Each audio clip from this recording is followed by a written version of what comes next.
अमित शाह।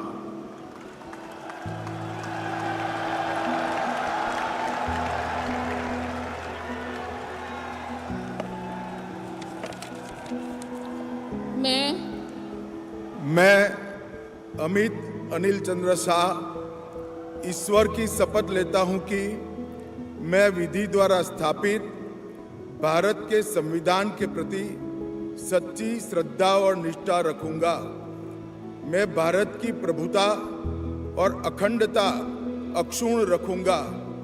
मैं संघ के मंत्री के रूप में अपने कर्तव्यों का श्रद्धापूर्वक और शुद्ध अंतःकरण से निर्वहन करूंगा तथा मैं भय या पक्षपात, अनुराग या द्वेष के बिना सभी प्रकार के लोगों के प्रति संविधान और विधि के अनुसार न्याय करूंगा।